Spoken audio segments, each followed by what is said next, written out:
ai moment mund të jetë i pakthyeshëm ose mund të jetë i rikuperueshëm.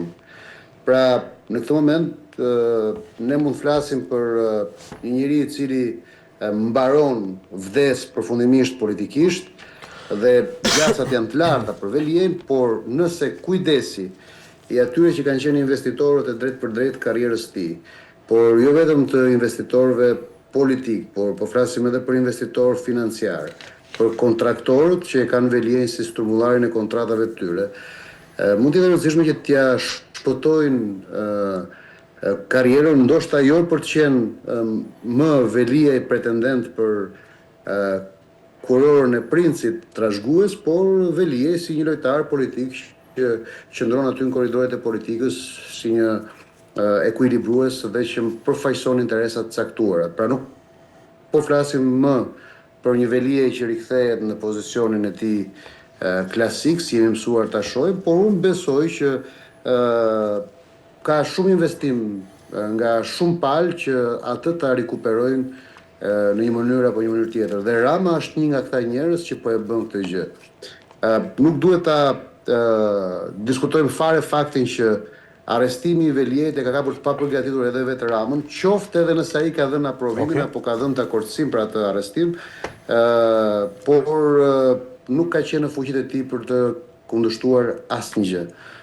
Këtë besoj unë dhe po të kujtoheni në fillesat fare, Rama ka shprehur haptazi nervozizmin e tij për arrestimin e Veliejt, ka qenë shtytësi i protestave që bëheshin para Spakut, ka qenë njeriu që thirri të gjithë punonjësit e bashkisë në sheshin Skënderbej për të bërë mitingun pro Veliejt dhe ka qenë njeriu që ka drejtuar të gjithë procesin e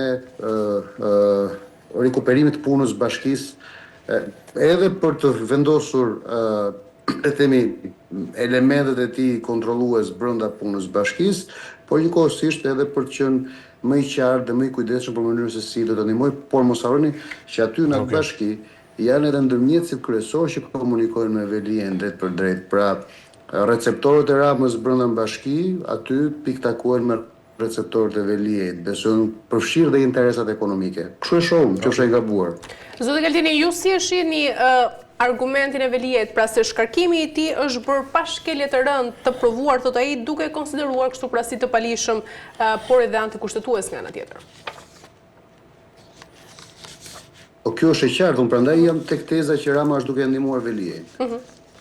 Nuk ka diskutim që kushtetuta është shumë e qartë dhe shumë e thjellë dhe Partia Socialiste ka marrë një vendim të vetëdijshëm politik për të shkelur kushtetutën në rastin e shkarkimit të Veliejt. Pikëparë ata nuk mund të vazhdonin që të mbanin mbi supet e tyre koston e mbrojtjes së një kryetari bashkie të arrestuar, pra nën arrest, dhe ata donin që pasi e mbrojtën për shumë muaj dhe përgatitën edhe atë që quhet metodologjia dhe strategjia e tyre e mbrojtjes plot, tani ata u bën gati dhe politikisht e kapën dhe opozitën pa përgatitur dhe me këtë shkelje kushtetuese ata i japin topin prap Veliejt që Veliej të ndihet plotësisht i viktimizuar. Pra narrativa që ka Veliej, kush është? Viktimizimi. Po. Çfarë e bën hero viktimën? Rezistenca mbi fuqitë e mëdha që kërkojnë ta shtypin apo jo? Po. Kjo është.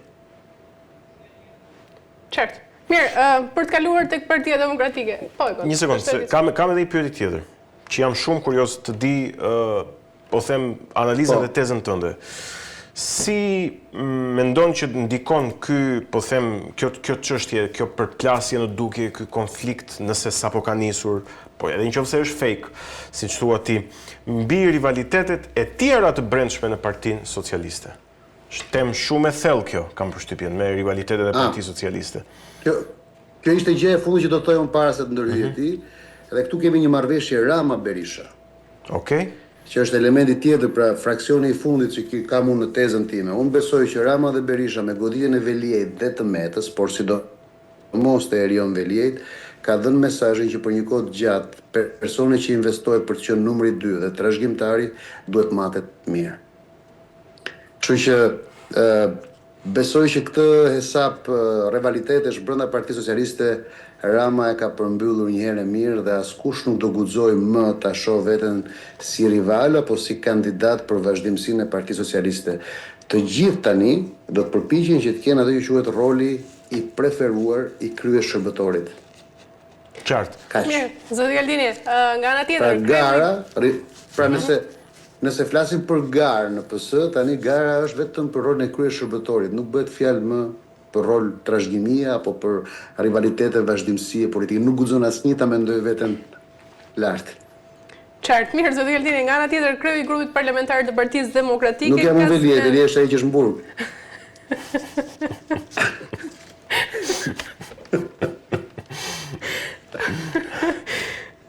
Tash Velia ju?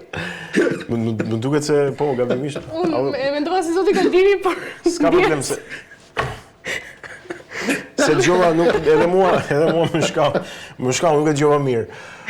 e kanë, sa të qetësoj unë po ta lej ty këtë pyetje Okej. tjetër. Mirë, meqense në fakt po flistim për rivalitetet e brendshme brenda Partisë Socialiste që tashmë askush nuk guxon ti kalojmë në mend.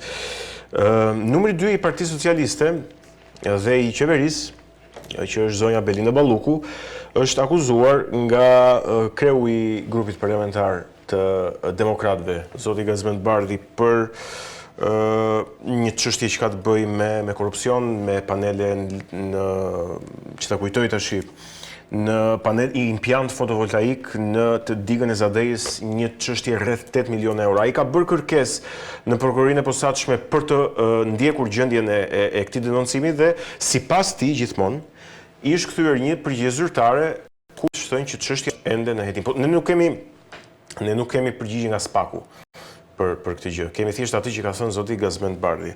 Tani për ta bërë pak më konkrete. Sa janë efektive këto akuza, Arjan, të cilat duket se përsëriten çdo muaj këto denoncimet opozitës, edhe kur po them janë të faktuara ose pretendohet që janë të faktuara. Kujtojmë këtu që zoti Gazmend Bardhi nuk shquhet për denoncime të dobta, kam përshtypjen. Pra e ka aftësinë që të godasi fort përmes drejtësisë. Po, vetëm unë për vete tregojmë shumë delikat për të ndjekur përmbas argumentat e Bardhit, domethënë. Kjo është gjë që nuk e di se si ti përgjigjem kësaj pyetje. Ajo që mund të them është që për sa kohë kemi një adresim zyrtar nga një deputet i Republikës së Shqipërisë, i cili është dhe kryetari i grupit parlamentar të opozitës, në SPAK, duhet vetëm të presim drejtësinë që të bëj punën e saj. Unë për vete e kam thënë mendimin tim dhe këtu jam shumë serioz sepse ky është një parim që unë e besoj thelbësisht dhe ka të bëjë me natyrën time. Unë jam kundër çdo lloji militantizimi të drejtësisë dhe qoftë edhe në mënyrë të sforcuar ku politikan, kryetar partish, deputet përpiqen që ta kthejnë oborrin e SPAK-ut në foltore politike dhe në një tjetër objekt dhe në një tjetër platformë ku ata shfaqin qëndrimet e tyre politike dhe bëjnë lojën e tyre politike.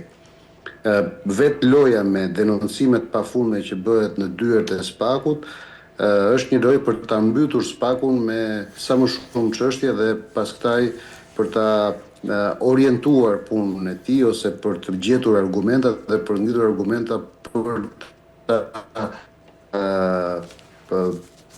skredituar punën e SPAK-ut, sepse nëse ndjek apo nuk ndjek njërin nga çështjet e podosit, këta vendosin atë si lakmus goditje ose lëvdate politike.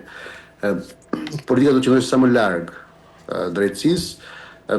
Jo se unë po flas me një besim të veçantë tek SPAK-u, nuk është se kam një besim të veçantë tek SPAK-u, nuk është se jam i kënaqur me atë që SPAK-u vetë ka bërë dhe ka gjeneruar natyrshëm në detyrat dhe në përshkrimin kushtetues që ka si institucion, e megjithatë përsëri parimi është ky, politika do të qëndrojë larg dyerve të SPAK-ut dhe nuk është politika ajo që bën denoncimet, politika është ajo që duhet ndërtojë alternativat. Politika nuk është as akuzative, se politika nuk është as prokurori, as gjykat, as grup investigativ, as policisë sekrete. Unë nuk e di se si e kanë transformuar politikën shqiptare në këtë farë deregjeje, që duket sikur të gjithë janë në ndjekje të njëri tjetrit, të gjithë janë duke i bërë gro për njëri tjetrit, të gjithë janë me zyra avokatie për denoncuar njëri tjetrin.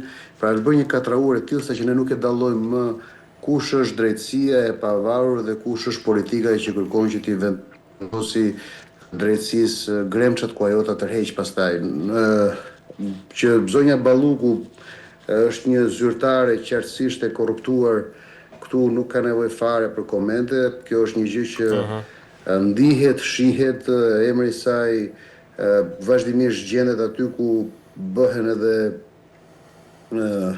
transaksionet më të larta dhe më të diskutueshme dhe debatueshme në disfavor të interesit publik dhe në favor të pakicave që janë ata që ne i njohim, pakica e oligarkëve që mbajnë në kontroll politikën shqiptare. Por prapse prap unë nuk e di të them çfarë ka bërë zoti Bardhi. Di të them që nëse do të ishte puna që në këtë vend drejtësia do të funksiononte siç i takon, pra të ndjek letrat, të ndjek me themel, thellësisht dhe gjerësisht çdo politikan që ka qenë drejtues institucionesh, unë nuk besoj se do mbetej në njëri prej tyre pa e merituar një dënim të paktën simbolik, por besoj një dënim të denjë, po e po. Zoti Galdini, cili do të ishte rreziku politik për qeverinë Rama nëse zonja Balluku do të bëhet objekt hetimesh? Asnjë. Asnjë. Shikoni, ka kohë që unë kam thënë në studion e televizionit tuaj, sepse për fatin tim të mirë edhe kjo gjë tashmë një dritare që unë kam për të folur me qytetarët, pra mua më janë mohuar gjithë dritaret e tjera, kështu që arkivat tuaja tashmë janë plot me këto që deklaroj unë. Unë besoj që zoti Rama dhe zoti Berisha kanë arritur në një pikë që ata janë gatshëm të lëshojnë çdo poshtyre, cilin do poshtyre, pa asnjë kosto, pa asnjë problem, mjafton që gjërat mos shkojnë përtej dyshave, treshave dhe katërshave të supozuar, sepse aty ka Rama 100 vende bosh, pastaj vinë tjerët, Berisha 100 vende bosh, pastaj vinë tjerët, kështu që ata lëshojnë këdo dhe nuk e kanë fare problem. Asnjë kosto politike nuk kanë ata nga asnjë lloj goditje në çfarëdo lloj niveli. Qartë. Shikoni pak. Në qoftë se Spagu ka arrestuar, vetëm shikoni, bëni një retrospektiv. Është arrestuar ish ministri i tij i brendshëm. Është arrestuar ish ministri i tij i mjedisit. Është arrestuar një ish deputet i tij. Është arrestuar kryetari i Bashkisë së Tiranës. Janë arrestuar kryetar bashkish të disa qyteteve të rëndësishme kryesore. Dhe ne kemi parë që nga të gjitha çështjet e hapura, nga të gjitha procedimet penale, madje nga të gjitha vendimet e gjykatave dhe hetimet përfshirë bashkë me gjykimet, kemi parë që të dalë një vërr në ujë, kemi parë thjesht dënime singulare, pra për vetëm personin që është arrestuar, pra ka lëshime. Dhe i lëshuari nuk ka kurajo as të mbrojë vetveten as të dalë përtej asaj, por e pranon dënimin e partisë dhe drejtësisë me krenari dhe